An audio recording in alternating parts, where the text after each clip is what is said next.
Hey guys, welcome to another episode of Eating While Broke. I'm your host, Coline Witt, and today we have very special guest, LaBrittney's up in the building. I am cracking up because everybody out here think my name is LaBrittney, but my name is LaBrittney. LaBrittney? Yes. Now run that back. Hey guys, welcome to another episode of Eating While Broke. I'm your host, Coline Witt, and today we're taking it back to life with LaBrittney. Hey, you like that? You see that? I saw that. Trying to make it up. Thank you for coming on here and filming with me and taking time out of your crazy schedule. You're a artist. You are a entrepreneur. You are a cook. She the triple threat. And today will be having us eat what? Nachos. Nachos. Yes. Okay. What kind of nachos is nachos? Tell us the ingredients. Okay, so we gonna use ground turkey. I like that. Now, back when I was eating while broke, I used beef. Okay.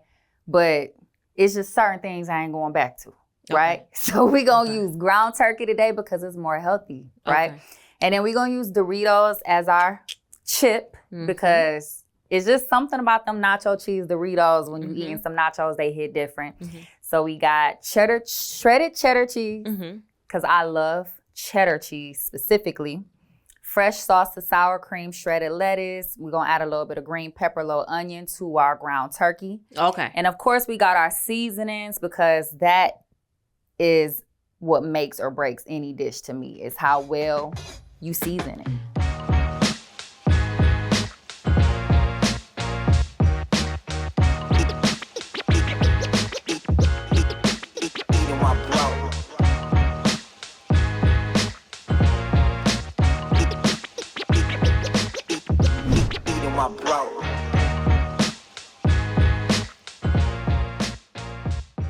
And we are going to season our ground turkey with a little bit of the McCormick taco seasoning. We got some onion powder, some garlic powder, some paprika, some salt, some pepper. And cumin you added. And cumin, yes. Do you taste the cumin when you cook it? Because I have it, but I never could taste it really. I put enough to taste it, but it's, cumin is what gives the taco seasoning that taco-y seasoning taste. I didn't know that. It's cumin, yeah. Okay. Teach us something. And then a little bit of virgin olive oil because ground turkey can cook a little dry sometimes. Yeah. So that keep it. Yeah. So one of our guests on our show did this trick where he put soy sauce in it. Oh. And you want to know something? I was like, crazy. But you want to know something? Taco was not dry at all. And I said, mental note. And now when I make ground turkey, I put soy sauce in it. I'm going to have to try that. Yeah. Soy sauce is a good, substitute for salt sometimes. Oh, yeah. Yeah. Makes sense to me. Makes sense. All right. So go ahead, get in the kitchen. LaBrittney. All right. Here we go. And take me back to what was going on during the era of Dorito nachos or La Nachos, right? You said La Nachos. La Nachos. Yes, some La Nachos.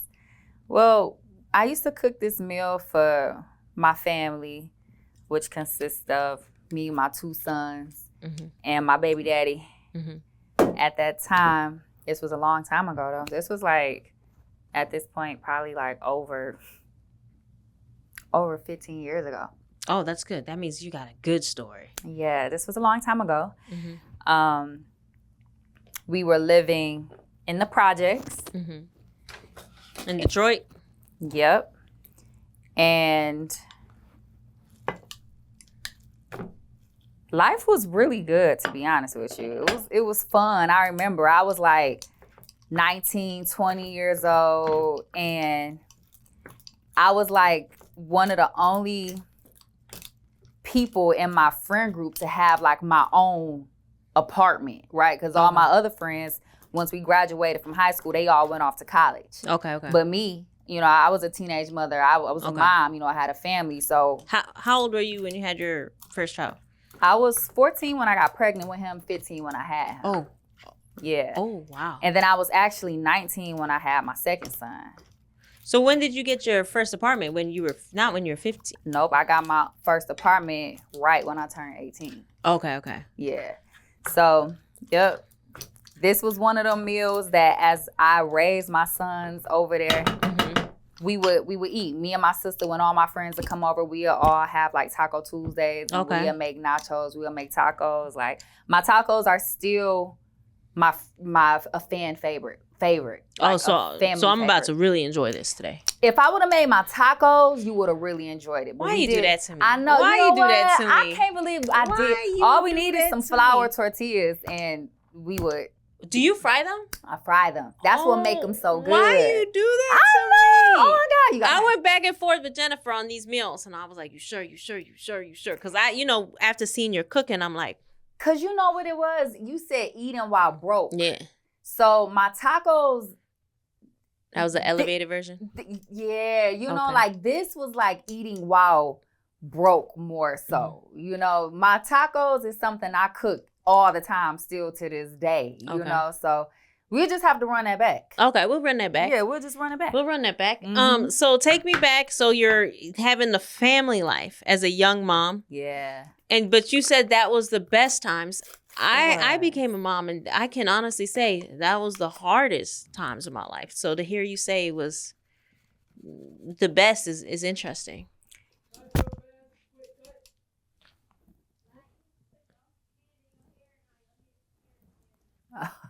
Oh, I like it. Okay. I thought it was because she kept going like this. There's a fly in the studio. I like your hair though when you flip it like that. Just flip it over. Okay. All right. So tell me, like, why do you consider it a great time? Did you have a bunch of childcare or something? No, it was just honestly, it was just a fun time. Like we just would have fun. Mm-hmm. It seemed like life at that time was like, granted, we have the struggles of being a mother. Mm-hmm. We have just struggles I feel like that have never went away, in life. But at that time, I feel like it was so just innocent love, Life was new to us because we were just out of high school. So, once you graduate from high school, you are entering into this like new phase of life. Yeah. And my life was me being a mother to my life was, look, I don't want to kill it right there though. Guys, just for all the listeners, there's a fly in the studio, and Brittany is over here doing the full-on dance. I hate flies. I think I got it though. You got it? I'm scared to kill it over here because we don't want to kill it in the food. No. All right, continue. But anyway, my life was me being a mom to my two sons. Mm-hmm. One was a toddler at that time, and the other one was a baby. Mm-hmm. Me and my ex, we had been together since I was a teenager. So it was like your first love.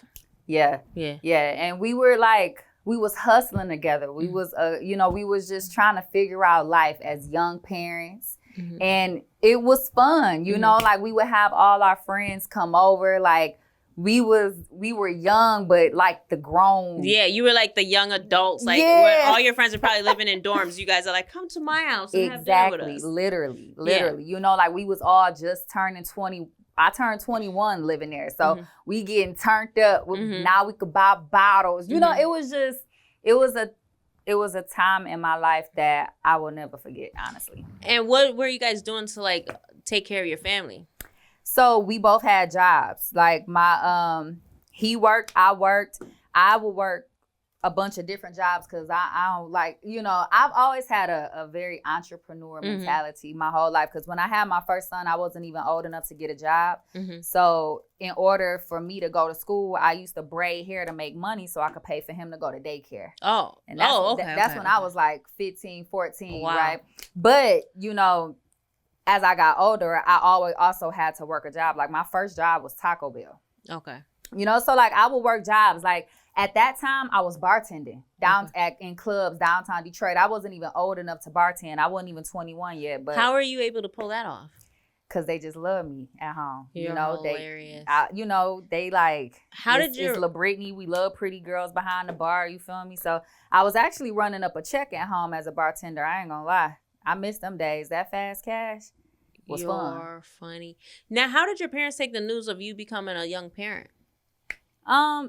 It was very shocking to them. It was something that they definitely had to adjust to. But, you know, shout out to my mama, because when she found out, I was already like 7, almost 8 months pregnant. Oh my God, why'd you wait? You waited that long to tell her? Yeah, it was a scary time. So by the time she found out, you know, it was like, okay, well, you know, what do we do? And you can't get a whooping when you're 7 months. Did you plan it so you wouldn't get a whooping? No, I did not plan it so I wouldn't get a whooping. No, that wasn't even my thought process. I was just scared to tell her? I was scared. Yeah, it was scared. I was scared to tell anybody, you know. You were wearing all the baggy clothes, or? I wore baggy clothes. I wore baggy clothes. The stuff we do as kids, like, man. Stupid. Just so stupid. Like, when I think about it now, I just be like, that's why I talk about it a lot in, like, a lot of my TikTok videos and stuff like that, you know. And I be telling these kids, like, listen, first off, practice abstinence. Yeah. And secondly, you know, I know just in real life, you gonna have sex. So protect yourself. And if you get pregnant, tell somebody. You know, because there's so many things that could have went wrong with me. Thank God I'm covered by the grace of God. You know? Oh, because you weren't going to like doctor's appointments. No, I wasn't doing none of that. You know, like me and my son are healthy. Thank God. You know? So it's nothing to play with. That's it. We laugh at it, but it's not funny for real. You know, it's really. I didn't even think about scary. that. Yeah. It's sad. Because you're so focused on hiding it, but nobody, no adults knew, not even like an auntie or someone.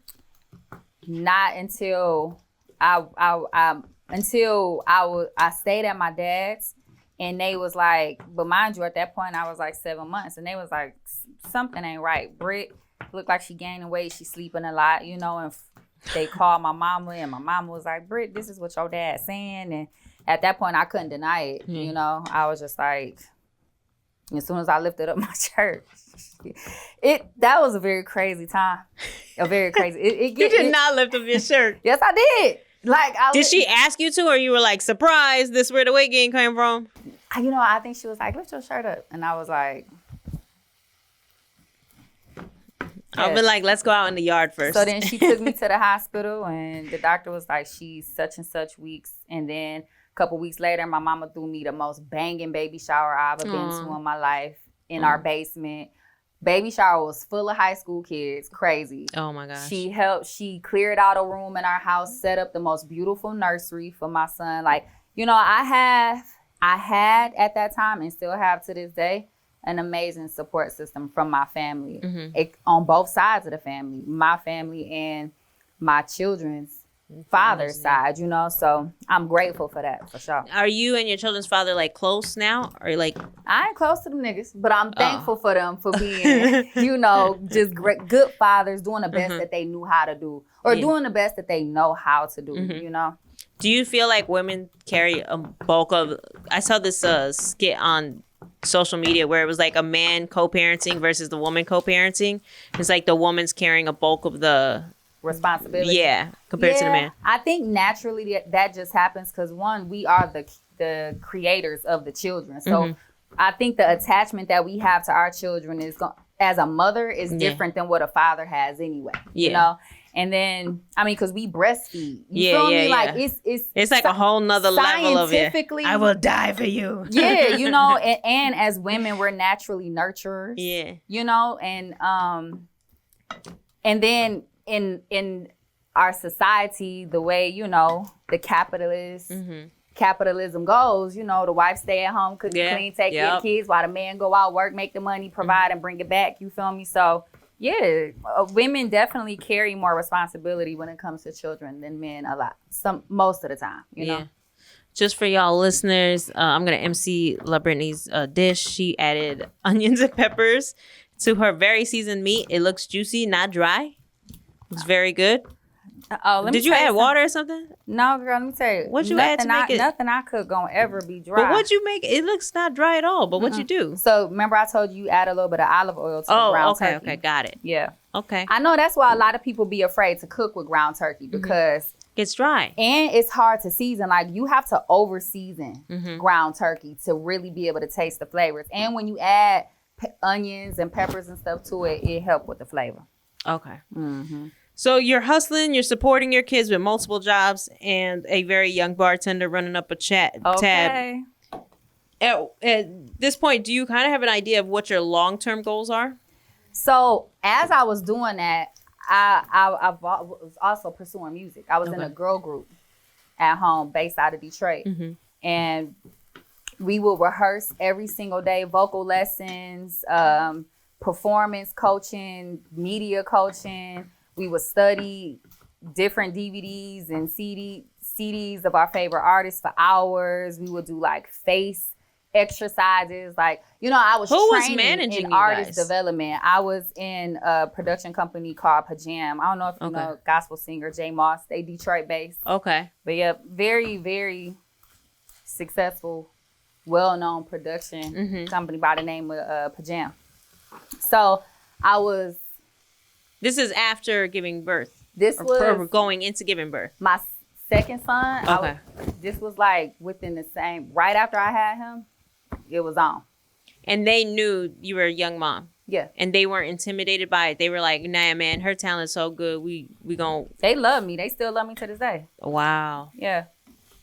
And then But I've always, like, even before that, I was like in a choir or dance classes. Like I've always been a performer, talent shows. I've always written music. Like just my passion has always been music and performance. That didn't cause your parents to question the teen pregnancy at all, because here it's like they know their child this is a line of work. And at that time, you know, being pregnant and performing, it's not today where Cardi B's on stage with a belly and Beyonce has her kids. You know, it's a different era. Well, you got to think about it. Like, first off, I grew up in a single parent household. Okay. And if I was intentionally wearing baggy clothes to cover up, you know, even when I would go cheer at games and things like that. So, you know, I mean, you know, it is what it is. Okay. But none of that swayed you. You were like, no matter what, this is the end goal. Yeah, like I've always known, even through becoming a mother as a teenager, I've always known who I was and what I loved and what I'm here to do. I think that it definitely delayed my progress, you know, and I wasn't able to prioritize my music or my artistry because now I had real life priorities. You know, I got to survive now. But I've never stopped working towards my goals ever.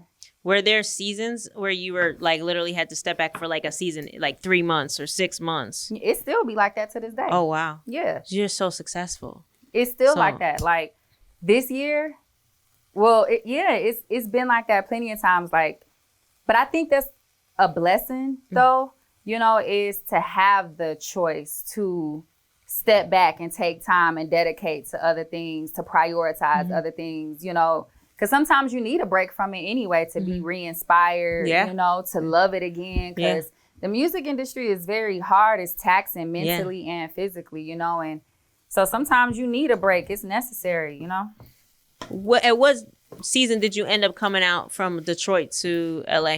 So I started coming to LA when I was like 17, and I was back and forth for years. I was back and forth for like a very, very long time. Wow. Yeah. How are you coming back and forth? So I worked first. I was flown out for showcases and stuff by our management. But then after that, I got a job at Delta Airlines in Detroit. You're a hustler. Let me just tell you something. You're a testament to like the bar of what, you know, hustling, but continues. So I hung on to that job for like 7 years, literally just for the flight benefits. And they loved me so much at that job that they let me work like 300 hours a year so I can keep my benefits because they knew what I was trying to do. You know, like they really support me there. Every time I go home and I fly through DTW, Delta Terminal, they like LaBrittney, oh, we love you. Oh, we're so proud of you. Shout out to y'all. That's awesome. And what was your job at Delta? So I started off as what was called QSA, right? Or what was it called? Like a TSA? First off, I started working at Delta when it was Northwest, honey. Oh, okay. I was there when Delta bought out Northwest. So let's start there. But my first job with them was I would just transport kids, unaccompanied minors that were flying by themselves. Okay. From gate to gate or from gate to the unaccompanied minor room. Okay. And then when Northwest bought out, when Delta bought out Northwest, they eliminated that position. I was about to ask, do they still have that? They do, but it's not called that anymore. Okay. Now they just use their gate agents to do it. Okay. But when Delta bought out Northwest, then I became just a CSA. And then I was the person working the gates like, hi, welcome to gate A34 with flight from Detroit, Michigan to Miami, Florida. My name is LaBrittney and I'll be your gate agent today. You know, I love doing that because I love to perform. Yeah. Like, so when I got to, they'd be like, LaBrittney, take the mic. Yeah. That was my favorite part of that job. But it was crazy though. I managed to hang on to that job for as long as I could because then I started to get much busier as I, started to work harder within my music. And I was out here shooting music videos and recording and just starting to grow. And then it's like I couldn't even work my little 300 hours there. And so I had to. That means no more benefits. That meant no more. And I was so scared. You don't even get discounted? I don't get not no more. Damn. That girl, when you don't work for them no more, they ain't giving you Let me tell you something. I got a girl that works for Delta, and I tell her all the time, like, sign me up. Listen, them flight benefits, honey, because it was not only me, but it was me and my whole family. Yeah. So my kids was coming out here. They been coming out here since they was little. They whole life. And you can fly all around the world, right? All around the world. Yeah, man. I still want to. I'm sorry. I still want to add Delta to my resume. I tell anybody who don't know exactly what they want to do, I say go work at an airline. Mm-hmm. To me, it's one of the best jobs. Yeah. Because then you get to see the world and really kind of feel your footing, right? Yeah. And you're not paying for it. Like some of them you may have to pay taxes on, like international flights. But traveling has always been outside of music. It's my favorite thing to do. Okay. Yeah, I would totally do that. I'm telling you, you're gonna be flying through the airport and you're gonna say, Coline, what are you doing checking these bags? Listen. I'm telling you, that's my favorite thing to do is to travel. Okay, so you're working at Delta. You're doing all these hustles, you're coming back and forth, you're working. This is you as a teenager, but when do you officially move to LA? So I got my first spot out here maybe like 2017. Mm-hmm. Yep, and then I've had a place out here ever since. Place here and a spot at home. Oh, you have both. Mm-hmm. I go to Detroit probably once a year now, and I just think anyone that comes from that environment deserves like an award, really, because of respect. It's for me. It's still hard to understand the landscape of one block looks like a bomb hit it. There'll be two great houses on one block. There's some great neighborhoods, but I still don't understand the dynamic of why the whole community isn't like on the same page, Yeah. Well, Detroit is building up now. There's a lot of amazing things going on in Detroit. And not to mention, like, for that reason, Detroit is one of the best places to buy real estate. You know? So Detroit has come up so much in the past 10 years. I definitely think, Detroit will once again be one of the greatest cities in America because we already are. We just took a hit with the bankruptcy and all that stuff. So yeah, there's a lot of great talent that comes, great entrepreneurs. Speaking of entrepreneurs, can we talk a little bit about your fashion? Yeah, I have a clothing store. Mm-hmm. It's called La Nation Shop. Mm-hmm. And what inspired me to build an actual store, I've always been into fashion. I've always loved like dressing, looking good. I always loved to sew clothes and things. But when I did my first headlining show, it's called the LaBrittney Show at home in Detroit, right? I had my merch at my show. And so my tickets sold out, right? But it's a set venue, so you can only make a certain amount of money off your tickets. But what I didn't realize was my merch is unlimited. Yeah. And I made so much money off my merch. I'm like, hold on.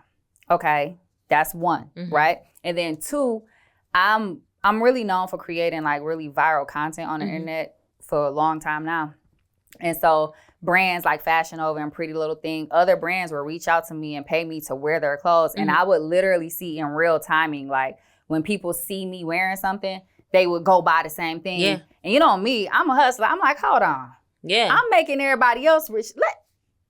Let me go on and figure out how to build this out into a store. So I hired a web developer, and it's just an online store, you know, but it's really dope though, because I sell not only like my own brand, which is like my home brand, La Nation Shop, but I also have other smaller... LaNationShop.com. Yep, LaNationShop.com. Men, women's clothes, dresses, all type of stuff. We've been going viral lately. We got this outfit called the Align Set, and it's been selling out. Tell me. Yeah, it'll look so good on you too. I gotta show it to you. You will like it. But yeah, you know, I also carry like other smaller designers. They sell they brands on my store. My sister, she has a brand called Mother Hustler. Okay. It's so dope. She sells like these cute like crew necks that say Mother Hustler, these like travel bags that's good for mothers when they traveling with a baby. You know, her brand represent the Mother Hustlers. And I love that you guys are coming together like. Oh yeah. Yeah. That's a given. Like I'm about my family. I'm about unity, you know, and about helping put other people on. You know, if I learn how to succeed in something, then I'm gonna spread that knowledge to you know, my people. I like that. Like there's no haterade or like I'm not gonna sit down and share with you, or we all gonna eat. Just like right now. And I will say this about you. You see how much the way you're handling, like taking care of my nachos, very, very nurturing and loving, by the way. Well, thank you, girl. This come from making kids' plates all my damn life. For real. You like onions? I'll skip the onions. Okay. I want to try the sour cream, the salsa. I'm scared of the jalapenos. The fresh jalapenos are so good. I almost did you jar, to be honest. That would have been good too, though, but I love fresh, yep. Okay. See, if this wasn't Eating While Broke, I would have made you some homemade guacamole. Oh my gosh, so good. But you said Eating While Broke. I almost did some hot dogs. Well, no, thank God. Thank God. You could have done guac, though. You could have done some bomb guac. But I get it. I wasn't doing that when I was broke. It would have been authentic. And trust me, with your cooking skills, which, by the way, guys, check out. What's your Instagram handle for LaBrittney Chef? Is it LaBrittney? No, it's just LaBrittney Bites. LaBrittney Bites. Bites. If you guys want to learn how to make some dope, really good looking dishes, that's where you go. LaBrittney Bites. Bites. Yeah, I'll be cooking. What made you decide to go and open that page up? LaBrittney Bites. Actually, when was this? It was during COVID, I think. And I was just like, I cook all the time anyway. Like, I've always cooked. I come from a family that can cook, of women that can cook.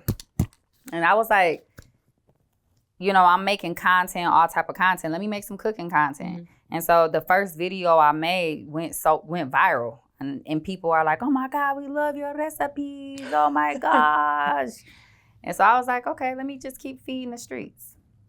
You know, I love that. I do it when I feel like it. I haven't been consistent as of lately because I've been like in the studio and been doing a lot of traveling as of lately. But you sure you don't want? I'm gonna try it the way you do it. By the way, this is like presentation worthy. I'm gonna chop up the jalapenos because you ain't about to eat one big old jalapeno. You know. Shout outs to Michael. He was the one chopping and dicing. I was like, I don't want her chopping and dicing.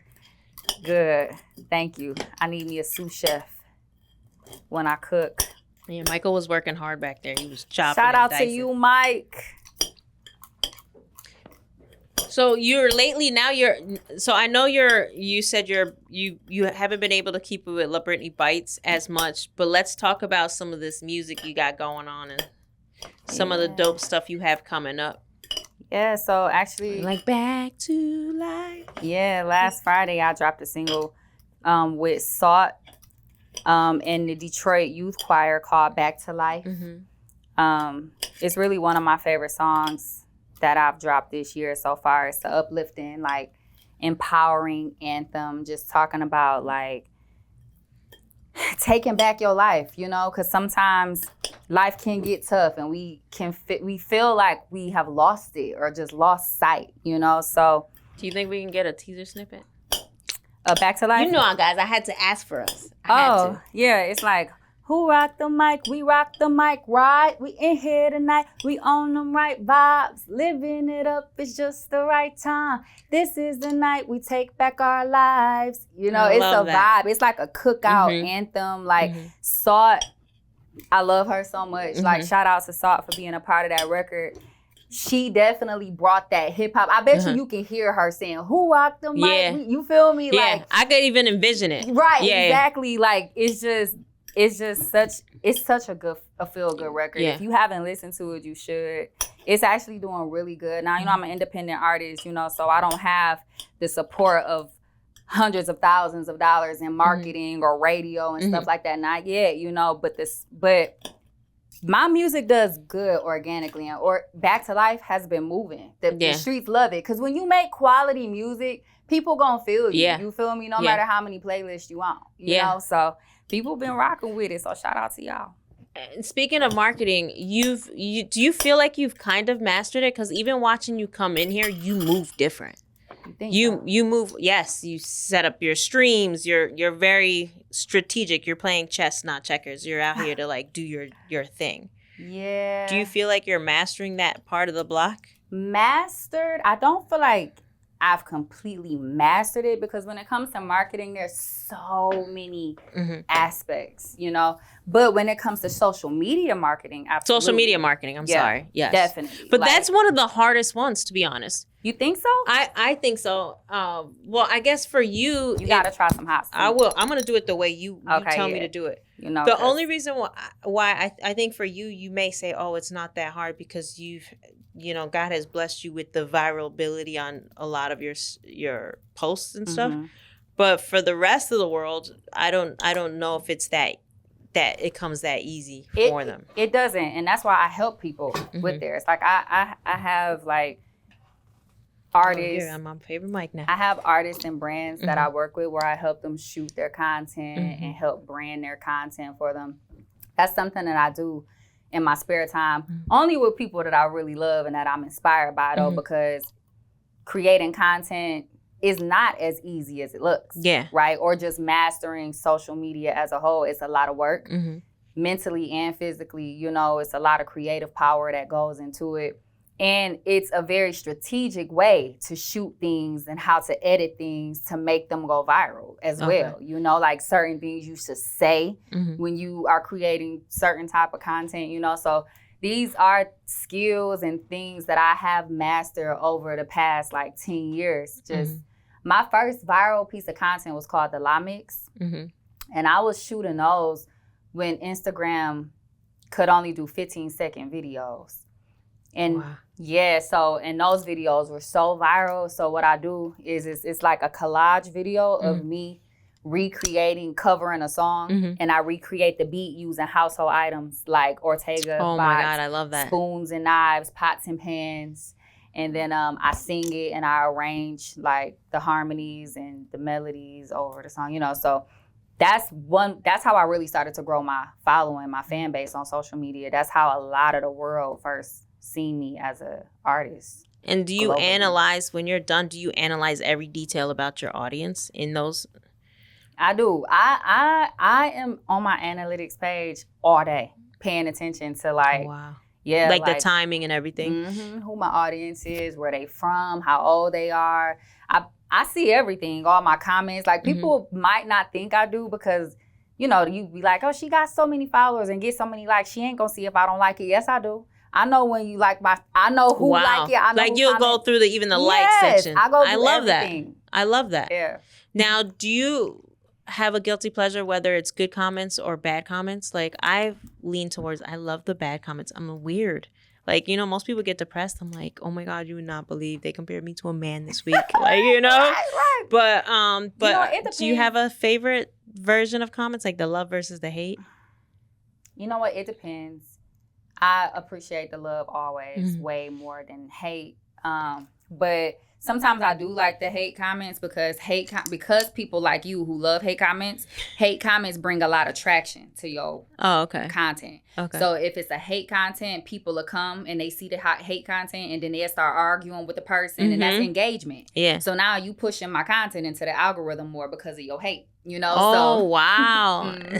Note to all your haters. You're really supporting. So I wanted to ask you also in regards to social media. I know you said you help out people that you genuinely want to support. Have you decided to open that up as also like a consulting part of your...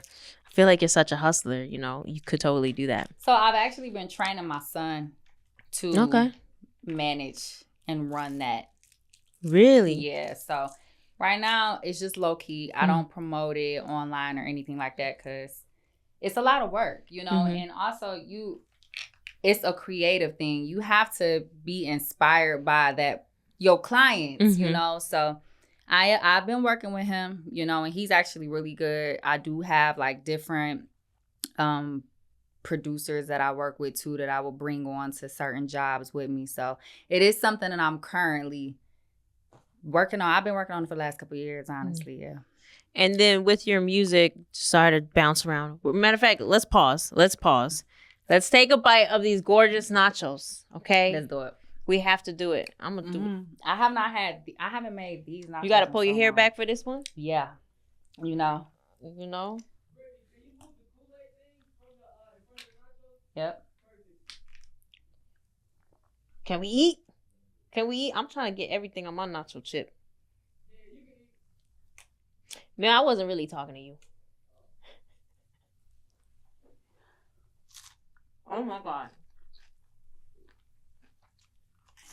Oh my God. You know how to flavor. Girl. When you post your videos, do guys go in your DMs like? They do. Guys love to be like, when you gonna cook for me? I'm like, when you gonna build me a house? You say that? Has a guy ever been like, I'll buy the groceries, you cook? I do not. That is not gonna work for me. Yo, let me just tell you something. You season the heck out of this. Thank you. It's so good. And we've had Dorito nachos before. But yours may have ranked up the highest. Oh my God. Right? It's hard to stop eating them. Yeah. This is awesome. Thank you. Yeah. Trying not to eat into the mic, but we're going to take 2 seconds to eat these, man. Oh my goodness, Britt. I was going to ask you why you don't use the soft cheese. The nacho cheese? Because I feel like they make them too soggy.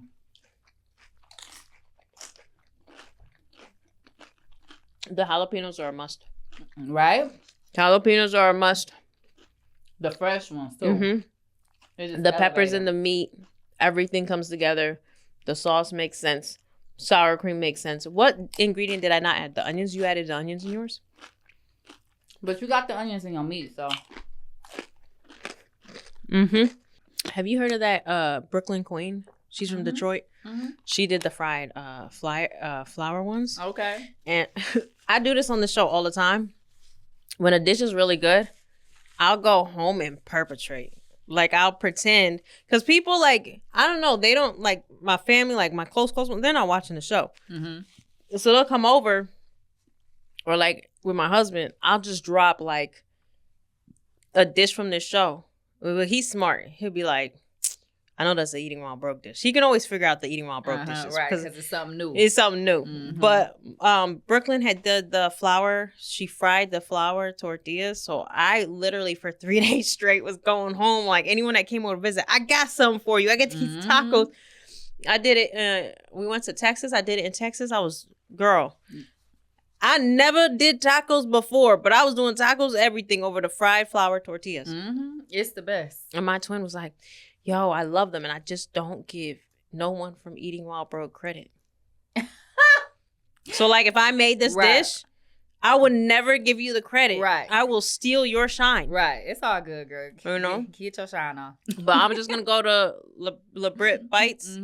Is it LaBrittney Bites? LaBrittney Bites. Your whole name? Mm-hmm. LaBrittney Bites. I'm going to go over there, steal the recipes, perpetrate some more. Go ahead. With no credit to you. Is that terrible?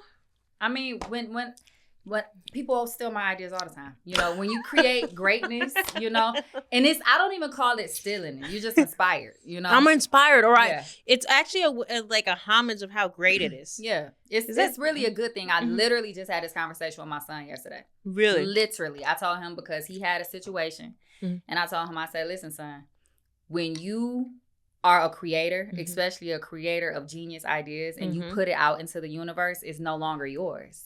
And you have to learn to appreciate when people are inspired by your greatness. Yeah.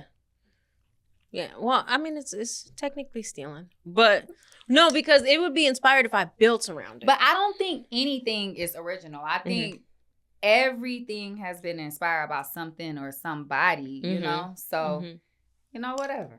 All right. Well, we'll rate this dish the best Dorito nachos. The Dorito nachos. You know, the 4 times we had Dorito nachos, yours is the best. Thank you. Mainly because of flavor, consistency, texture. I think everything was fresh. The presentation. So for everyone listening, yeah, the Dorito nachos, LaBrittney nachos style. La nachos is the best nachos. Thank you. Yeah, there we go. Thank you. Thank you very much.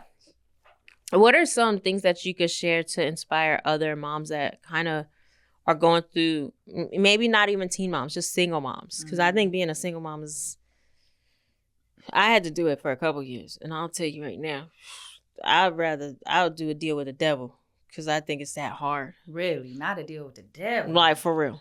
Hell no.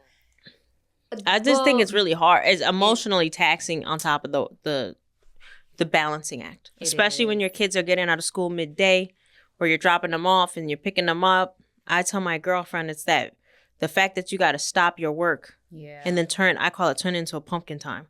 Well, I'm about to turn into a pumpkin. Once I pick up that kid, I'm a mom full time. Yep. Then I don't get to turn back into a worker until they're at school. Yeah. So what advice would you give in that era? The first piece of advice I would give is never forget to take care of yourself, right? So it's like even in those little down times when the baby is asleep, do something for yourself that make you feel good. You know, I know you may not even, because half the time you don't feel like it. You don't feel like doing your hair. You don't feel like putting on no clothes. You don't feel like taking a bath. You don't feel like getting your nails done. But force yourself to do something for yourself that is going to boost your confidence and make you feel good, make you look, you know, because when you look good, you feel good, you know? So take care of yourself because as a mother, we wake up, the first thing on our mind is, we got to feed the kids. Yep. Or I call it subtraction. I'm like, nobody's better at subtraction than a mom because all you're doing is taking me 10 minutes to go here, 10 minutes, 20 minutes, 20 minutes, but 5 minutes, and then you got to calculate the time they get to the car and what they do in the stall. And I do numbers all. If you hang out with me, I'll do this. And then people be like, what are you doing? I'm like, I'm counting time. I count time. You know? So when you count time, make sure you count some minutes to do something for yourself that's gonna make that you love, that make you feel good, even if that means having to wake up an hour early before your kids get up so you can read your favorite book, so you can work out, right? Yeah. You know, just don't forget about yourself. Yeah. Don't forget about yourself. Yeah. And I agree with you with like making yourself look good because if you notice when you get your hair done or your nails done, you sit differently. You like, let's go out to the playground or let's go out and do anything, you know? When you looking cute in the grocery store, you walk down them aisles different than when you just got on some sweats and a hoodie and some glasses, thugging it, you know, running. But I just remember those days when my sons were younger and it is hard. You're not thinking about yourself. I remember the days of like, wake up at 6 o'clock in the morning, get them dressed, drop them off at school, come home. I got a couple hours to get some work done, and then I got to pick them up from school, and then I got to take them to football practice, and I got to pick them up from football practice, and then after that, I'm going to go to the studio. You know, but I think one thing that I always did, and this was unconsciously, right? I always did make that time for myself. Like during that era, it was me sticking to my music. Oh, okay. Right? So it's like I would do all those mother things. I would cook dinner for them, 8 o'clock, got them in bed by 9, and then my studio session started at 9:30. I'm out. You know, so it was, I never saw it like that. But though. That's a great way to think about it too, because people would assume that taking care of yourself is just nails and hair and a bath. But you're right. Pursuing your dream, your passion. Yes. Wow. Yeah. And now that I'm like, both of my sons are adults now. And now that I just have time to reflect, really, and I do a lot of videos, especially on my TikTok, where I tell women these things, like what we're talking about right now. I do Get Ready With Me videos, and they are very viral videos as well, where I tell women to prioritize yourself, you know. A lot of times, you know, especially when you become a mom, it's like, life is all about being a mom. And it's like, yeah, it is. But guess what? Them kids gonna grow up. Yeah.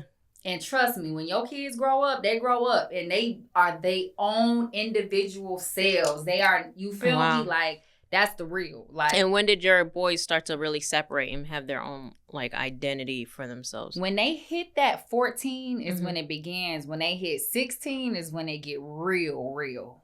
But now you have these, because I hear about boy moms, right? Like you have these guys that just like absolutely love you, right? They're like, they protect you to the ends, right? They do. They love me, but it's always been very important for me as a mom to be a realist with my boys, you know, and I've had no choice to, because we grew up together too, you know? Yeah. It's so funny because when we out in public, everybody think they my man. Literally.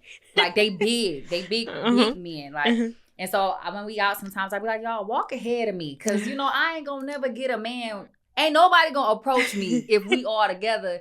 But it's funny because people look at us and we are like a circus show to people. Like, what? You're the mom? Oh my God. It's so funny. But yeah, they my best friends. I love them. They taught me how to love unconditionally. They taught me to have incredible patience.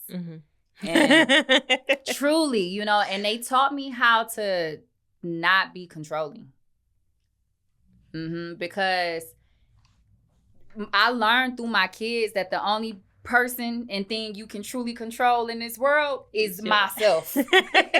You know, as parents, we think we can control them until they show you, like, please. And then you got to witness the two different personalities too.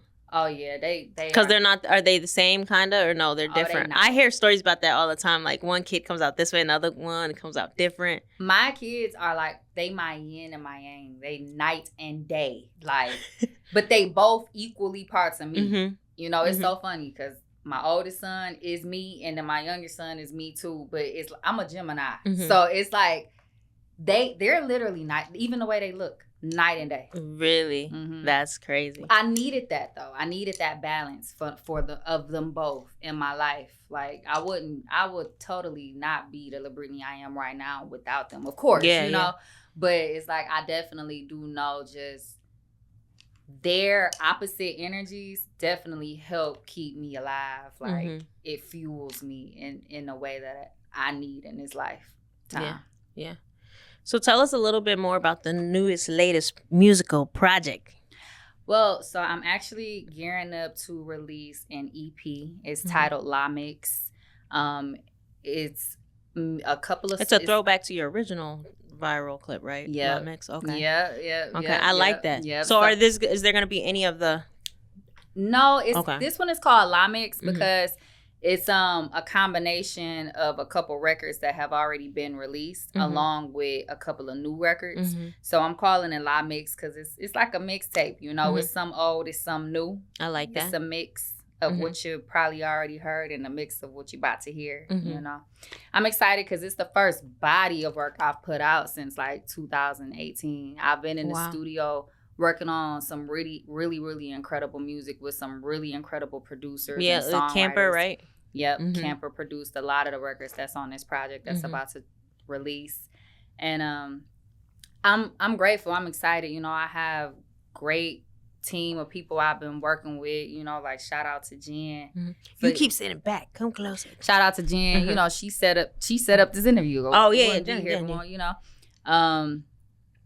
And my music, you know, it's been getting playlisted on editorial playlists on Apple Music and on Spotify. So it's just growing. I have amazing features, you know, so I'm grateful. I'm thankful. I love to create. My favorite thing to do is to be in the studio and to be on the stage. Okay. You know, so I really can't wait to get back on the road and start doing shows and connecting with my fans. And when can we expect that? Do you have any dates lined up? Are you working that out? I'm working it out. But as soon as I get them dates, I will let you know, because you should pull up. I will. Yes. I will. And I'll maybe bring a bag of groceries. Come on. Some flour tortillas. Oh, yes. The after party, we can make some tacos. Okay. That's what I'm talking about. Okay, cool. And then are there any special guests outside of Cheryl being on the record?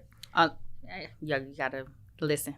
You gotta listen. Gotta listen to see who's gonna be on that record. And then are you fully managing every project from beginning to end? Now, like, what are you the manager, artist? Like, are you playing every role as an independent? Oh, no, I have a team that helps me with things, you know. Okay. I do oversee, you know, business. I stay involved in the business of my business, you know, but I truly believe in building a team and trusting people to play their part and do their job, you know, and that's really what creates real success. You can't do it on your own. 100% agree. That's burnout, you know? Yeah. Now, being independent, do you feel like you prefer it over being signed to a major? No. You know, I think being independent is beautiful, but being independent is also a different form of not having all of the team. Yeah. You know? So it just sucks that a lot of these major deals are so trash these days, you know, and people are stuck in deals and not being paid what they deserve and, you know, not really seeing the success that they deserve because majors aren't being fair. Yeah. You know, but I do love the operation of a major label. You know, they have tons of departments that's dedicated to specific tasks to help us artists be successful, you know? So that operation is necessary if you want to see global success as an artist, you know? So I do pray that one day I'm able to do a deal that's fair, that makes sense, where everybody eats, you know, and I'm able to have all of those elements that truly elevate and, you know, makes my product and my music successful. I'm glad you said that, because I think a lot, like, the new age is like independent, but I think acknowledging the importance of having an elaborate team, like, is key. Yeah. All right. Well, where can everybody keep up with LaBrittney? Well, y'all go follow me on my Instagram, my TikTok, subscribe to my YouTube channel. Everything is my name, LaBrittney, LaBrittney. It's LaBrittney though, not LA Brittany. Okay, I'm from Detroit. I ain't even from LA. But it's funny though, because people, they be so shocked. Like, your name is really LaBrittney. I love it though. It's really my mama pretty. named me LaBrittney. With an apostrophe. It sure does have an apostrophe. But I think it's because you see the capital L. Right. You just keep going. And a capital B. So it's like separated. Yeah. But actually, now that I think about it, it makes more sense to LaBrittney. Yeah. LaBrittney. So yeah, just subscribe to my YouTube. Follow me on Instagram. Follow me on TikTok. Follow me on Twitch. I'm on everything. And know? Download, guys. Download. Go stream. Go buy. If you can buy the music, that is more helpful to any artist. You know. Than streaming. Download the single. Yes. Okay. Because at least if you download the single, you getting $1. If you stream it, you getting 0.1 cent. Oh, I didn't know that. Yeah. So it's always more helpful to download and buy an artist's music. But then stream it. A lot of people ain't trying to buy because they already paying streaming services a monthly fee, you know. But either way, I appreciate whatever kind of support when it comes to my music. I love that you broke that down too, because I didn't know that. Because I just, honestly, you go to a streaming service, you don't see the option to really buy, you just click. Because they don't offer that option. Damn. You were educated here first. Thanks for tuning in. Peace out, y'all.